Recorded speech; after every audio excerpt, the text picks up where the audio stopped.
Dear students, in this section, let us discuss about how to solve some numerals with application of centrifugal pumps. So, in the last section, we have derived the expressions or the equations for the manometric head, the manometric efficiency, the mechanical efficiency, and the overall efficiency. As well as we came to know about how to draw the velocity triangle for the centrifugal pump at the inlet and outlet. With that knowledge in hand, let us try to solve this problem. This problem can be solved within 5 to 10 minutes if you know the basic concepts very clearly with the velocity triangle. Okay, so let me read out the problem. The centrifugal pump has an outlet diameter of 500 mm and its outlet width is 50 mm. So generally the centrifugal pump, its diameter to inlet and outlet also vary. Similarly, its width also will vary. B1 and B2 will also vary. So we can see they have given both the outlet diameter and the outlet width. So you should be in a position to catch what are the terms they are given and if you are going to express them in the proper way. For example, the outlet diameter is nothing but what? 500 mm. So it is nothing but what? D2. So D2 equal to 500 mm. And outlet width, they are given as what? 50 mm. So B2 equal to what? 50 mm. And they are given the pump is going to run at a standard speed of constant speed of 1000 rpm. So they are given the value of n. N is what? 1000 rpm. And they have told that is developing a net head, which is nothing but the manometric head. What they are developing is 20 meters. So this is also the data is given in the problem. So the pump is running at 1000 rpm and is produces a net head of 20 meters. Okay. Then what else they are given? They are given the manometric efficiency is 75 degree. Sorry, 75%. So manometric is nothing but 75%. And they given and the exit vane angle is 40 degree. So you should be in a position to know what are the angle they given, whether it's alpha or beta or theta or phi. Now it's a vane angle means either it should be theta or phi, but it's at the exit, so it's phi. So they given the angle of value of phi is what? 40 degree. Okay, so these are the data which are given from the problem. So first of all, you should be able to acquire the data exactly with the terminology given in the problem. So they given D2, that is nothing but the outlet diameter, the outlet width B2 they are given the speed n as well as the net head developed by the centrifugal pump along with the manometric efficiency and the exit vane angle, that is nothing but your phi. Now the question is what is the velocity of flow at outlet? So can anyone tell what is this there? What is the meaning of velocity of flow at outlet? Whether it's V1 or V2, U1 or U2 or VF1 or VF2. Yeah, you are right. Whenever you are telling velocity of flow, it is VF. It is nothing but what? VF. But it's at outlet, so it's VF2. This is what? VF2. So this is the question they ask. What is the value of VF2? This is the first question. What is the second question they are asking? Velocity of water leaving the vane. So velocity of the water leaving the vane means is the absolute velocity of the water which is leaving the vane. So it should be what? Capital V2. It should be what? Capital V2. Please go through the video, the prior video to get the terminologies properly. Then angle made by the absolute velocity of jet at outlet with respect to motion. So what is this angle? Whether it's alpha or beta or theta or phi? Definitely is beta. Because the outlet jet, if I are going to draw the velocity triangle, you will come to know the outlet jet is nothing but V2 with the direction of motion is U2. So the angle between V2 and the U2 is nothing but your beta. So they are asking what is the value of beta. So what is beta? And the fourth question is, what are the question they are asking is discharge. So generally is Q. So these are the four questions they ask and these are the data they are going to provide in the problem and we want to solve this problem. It's very simple. We can solve within 5 minutes.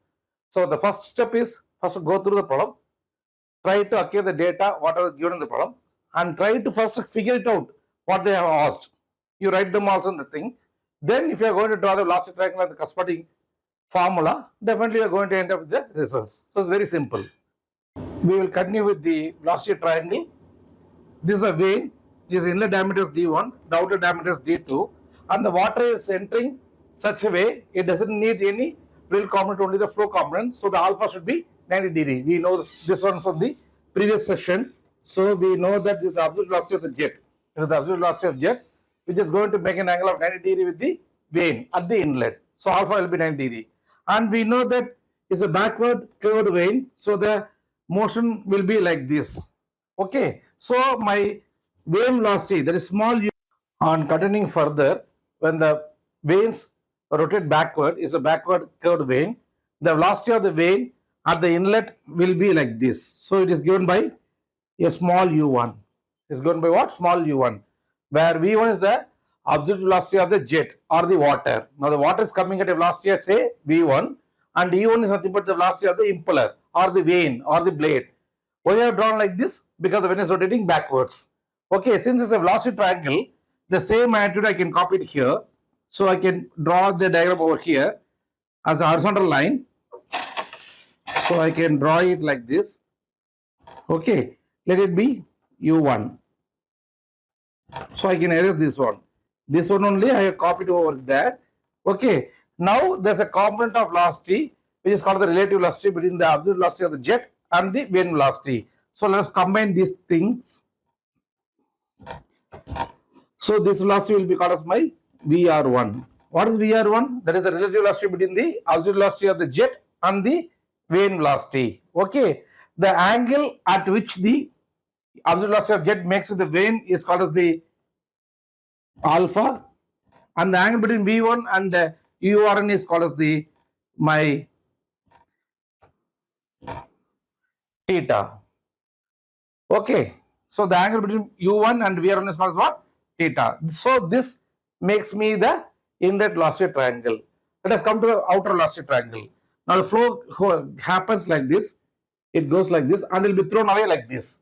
So when the water is thrown like this, the absolute velocity of the jet will be V2. This is nothing but my absolute velocity of the water or the jet. Now we know that U1 is given by the formula pi d1 n by 60, and U2 is given by the formula pi d2 n by 60. We know that U2 will be greater than U1 since D2 is greater than D1. Since D2 is greater than D1, definitely U2 will be greater than U1. That is, the vane velocity or the impeller velocity or the blade velocity at the outlet will be more than what? At the inlet. So the U2 will be more than U1. U2 will be more than U1. That's what I'm trying to draw. This U2 will be like this. So I'm going to draw parallel to that. So this is nothing but my, this is nothing but nothing. This is a backward curve. So it is nothing but my U2. And the component of velocity which joins V1 and U1 is called as VR1. That is the relative velocity. Similarly, the component of velocity is going to join V2 and U2 is called as by VR2. So let us call this velocity as what? VR2. So this is nothing but my VR2, that is the relative velocity. As we seen here, the angle between V1 and U1 is called as alpha. So the angle between V2 and U2 will be called as by beta.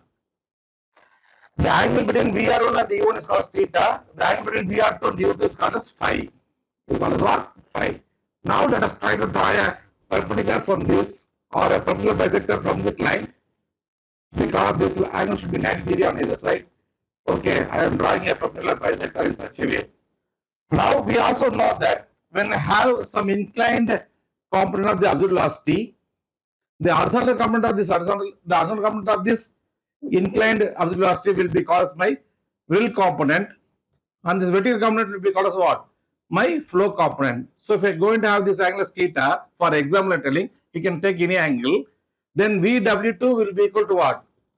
V2 cos theta. Okay. Similarly, VF2 is not 1, it's 2. VF2 will be equal to V2 sin theta. So we come to know that if you know the absolute velocity of the jet and you know the angle, the corresponding horizontal component will be your will component and the corresponding vertical component will be your flow components. Okay. So this logic we should know. So now we have this V2 and hence his horizontal component will be what? Like this. This horizontal component will be called as what? VW2. His vertical component will be called as what? This component will be what? My VF2. But I am going to plot this VW2 over here. Okay, from here to because both the magnitudes are same. So from here to here is called as what? My VW2. And this VF2 will be equal to what? This VF2. Okay, so I hope you can understand.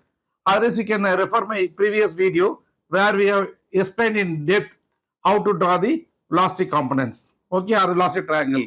So this component is nothing but VW2 and this component is nothing but what? VF2. And this is nothing but the entire distance from here to here is nothing but my U2. So now you know how to plot U2, what is VW2, what is VF2, what is V2, what is VR2, what is beta phi and everything. So I hope you are very clear with the velocity triangle right now. We will continue further now. So what is our aim? To find VF2. VF2 is what? Here. So whether you know U2, no. V2, no. VR2, no. Nothing. We don't know. So, but we want to find this VF2. We want to find this VF2. That is the first question. So what the first step means? We will try to find U1 and U2. Okay. Even we can't find U1 because the diameter D1 is not given. Only D2 is given. So it's better to find U2. So what is U2? U2 will be equal to pi into the diameter is 500 mm. Please substitute meter 0.5 into speed is 1000 rpm by 60. So you definitely will get some value of U2 in meter per second. So now we got this U2. Now we got this value of U2. U2 is known to us. Okay. I will tell the value afterwards, but you can calculate by your calculators. Okay. So now you know U2. Then how we can proceed? Yeah. So we know only U2. What is the value of phi? Phi is given. Phi is given as what? 40 degrees. So I know this entire component has some value which we will calculate and we will tell it. Okay. Yeah. Then we will have no phi also. Then what we can do means we can in this exit velocity triangle, in the outer velocity triangle, what is tan phi? I hope I can erase this particular space. Okay. I can use of what is known as tan phi. So what is tan phi? This is a phi. Opposite. Let me call the name as what? A, B, C, D. So what is tan phi? It is BC. Opposite by adjacent is what? AC. So it is BC by AC. What is BC? BC is nothing but VF2. BC is nothing but what? VF2. What is AC? What is this AC? AC is nothing but AD minus DC. AC can be written as AD minus AC. So, not sorry, AC, it is DC. So, total length minus this length will give me my AC. Okay. So, what is this VF2? We do not know VF2. That's what we want to find it out. What is AD? AD is nothing but U2. Whether you know U2, yeah, we already know the value, but we want to do the calculation. And from here, we will substitute this U2 here. What is DC? DC is nothing but VW2. Whether we know VW2, we don't know VW2. So tan phi. So you know phi? Yes, we know phi. Phi is 40 degree. Whether you know U2, yes. So one equation, but still there are two unknowns. One equation, but still two unknowns. What are the two unknowns? VF2 and VW2. So if we know VW2, we will be in a position to find what? VF2. If we know VW2, then we will be in a position to find what? VF2. Still we are not complete because we know only U2 from this equation. We know phi because given the problem, but we do not know VF2 and VW2. Once VW2 is known, we can find VF2. So how to find VW2? They are given another expression called as what? Manometric efficiency. So what is the formula for manometric efficiency? Eta m equal to HM. That's the net manometric can produced by work done by the impeller. VW2 U2 by G. So it will become what? This is the formula you should know for the manometric head. G into HM by VW2 U2. You please go through my earlier video on the theory part. Now whether you know manometric efficiency, yes, I know. What is the value of manometric efficiency? Is nothing but 0.75. What is G? 9.81. Whether you know HM, yes, manometric head is given 20 meter. So you put as 20. Whether you know VW2, don't know. Whether you know U2, yes, I have to find the value with the calculator. So this value is known. U2 is known. So what is the only unknown? VW2. Once we find VW2, you substitute here VW2, we can find what? VF2. We can find what? VF2. So VF2 is, we are able to find the VF2. Once you find VF2 and you know VW2, we can find V2. We can find what? V2. Okay. So let us do the calculation and we'll come back.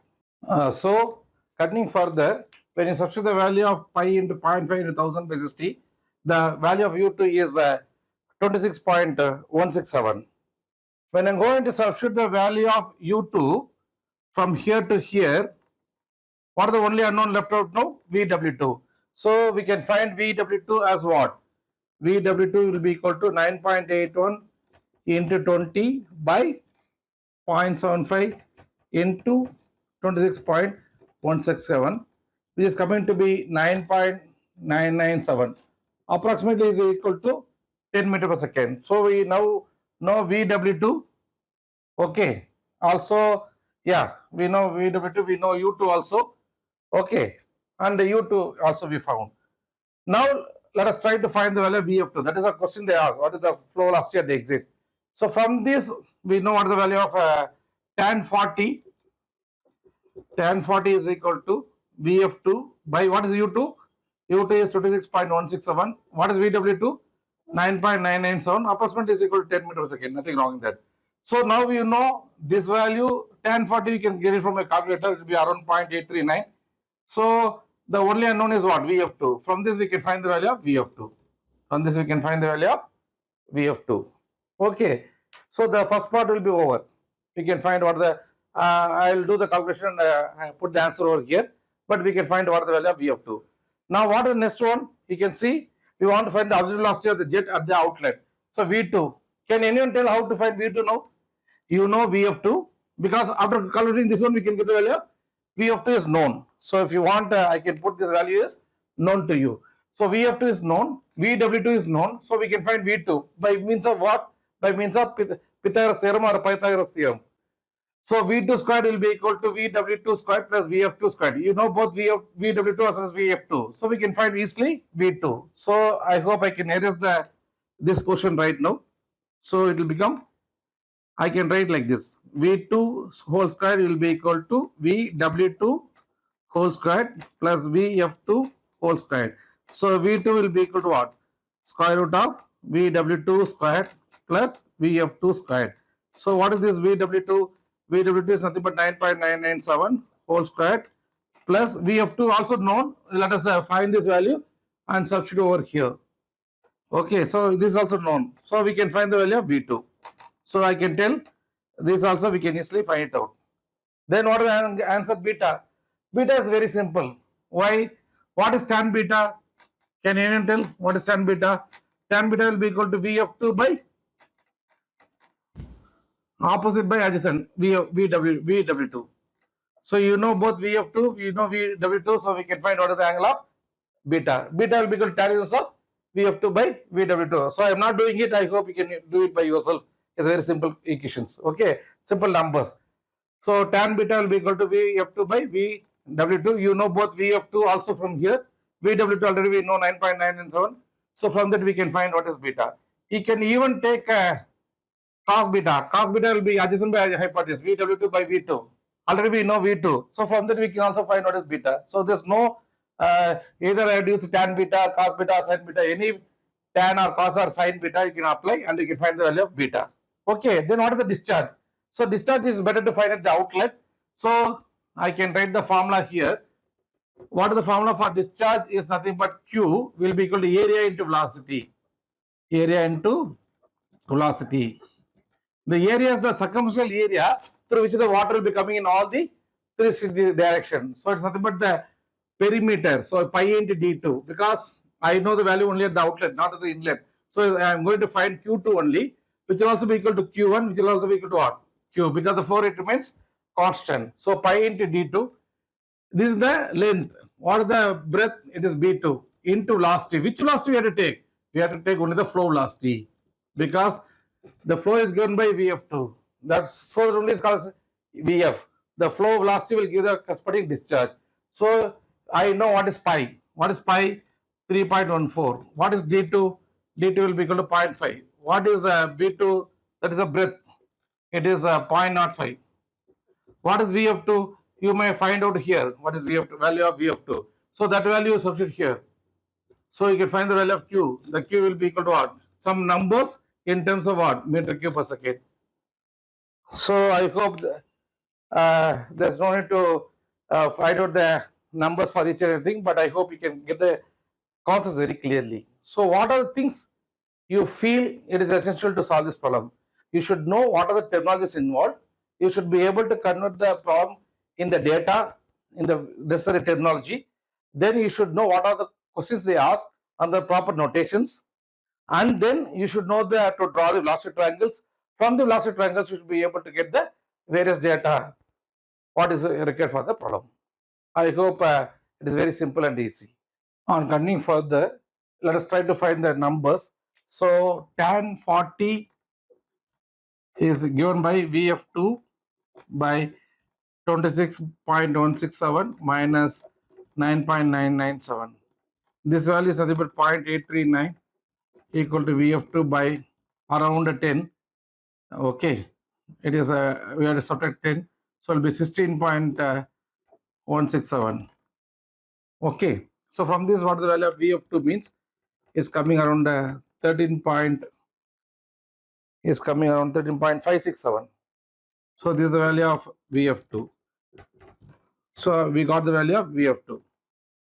You substitute the value of VF2 over here, this one. So it's nothing but 9.997 whole squared plus 13.567 the whole squared. So what is V2? V2 will be equal to 16.8521. 16.8521 meter per second.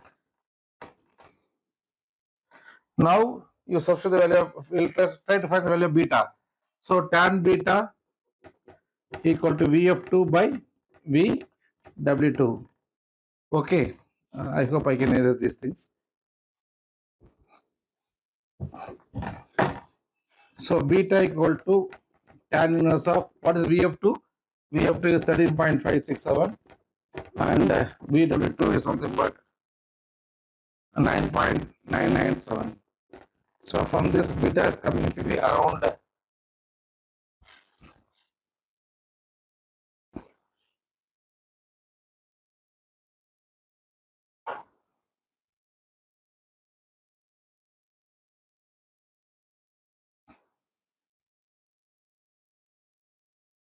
yeah, it's coming to be around 53.6127. If I'm going to substitute the value of for VF2 over here, I can find the Q2. So Q2 will be equal to 3.14 into 0.5 into 0.05 into VF2. VF2 is something but 13.567 is coming to be around 1.065 meter cube per second. That's it. So we see the problem is very simple if you know the concepts. Finally, we are able to obtain VF2. VF2 is nothing but this value we got. We got V2 also 16.8521 and we got the value of beta as well as we got the value of Q. So it's very simple problem. Like this only the exam also they can ask the problems. The thing is you should know the terminologies properly and you should be able to apply the formulas and get the solution. Thank you.